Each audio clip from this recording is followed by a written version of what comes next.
Səndən Zülqərneyn barəsində soruşurlar.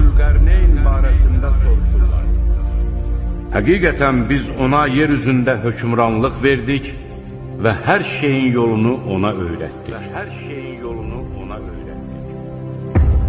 O, yer üzündə gəzib dolaşmaq üçün səfərə çıxdı.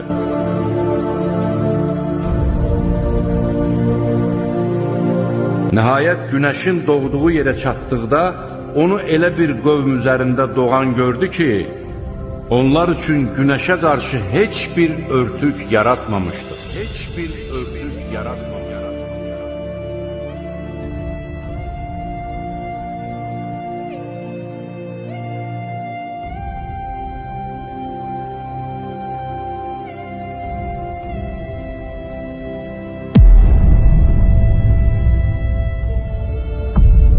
Bax belə.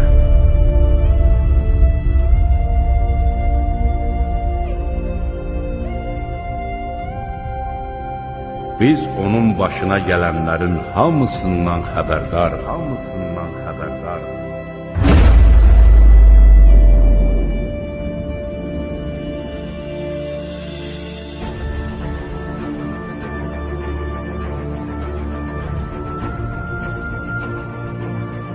Nəhayət iki dağ arasına gəlib çatdıqda,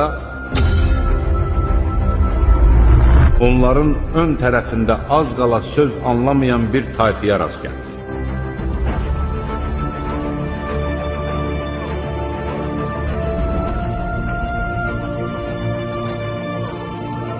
Onlar dedilər, ey Zülqərneyn, Yəcuc və Məcuc tayfaları yer üzündə fitnə fəsad törədirlər. Bəlkə biz sənə xərac verək, sən də bizimlə onlar arasında bir sədd düzəldəsən. O dedi, Rəbbimin mənə əta etdiyi mülk daha yaxşıdır. Gəlin öz qüvvənizlə mənə kömək edin. Mən də sizinlə onlar arasında möhkəm bir sədd çəkim.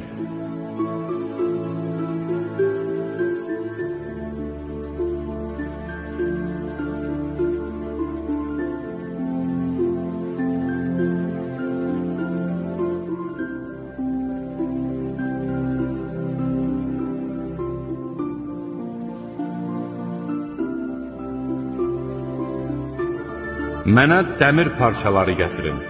Nəhayət dağın iki yamacı arasını dəmir parçaları ilə doldurduqda, körükləyin dedi. Dəmir közərən kimi, gətirin mənə onun üstünə ərmiş mis töküm dedi. Yəcuc və Məcuc tayfaları nə səddin üstünə çıxa bildilər,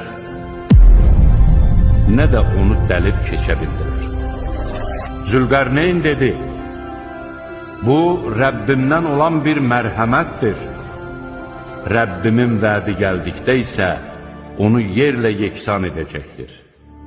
Rəbbimin vədi həqiqətdir.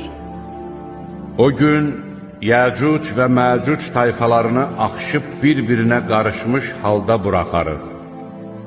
Sur üfürülən kimi məxluqatın hamısını bir yerə toplayarıq.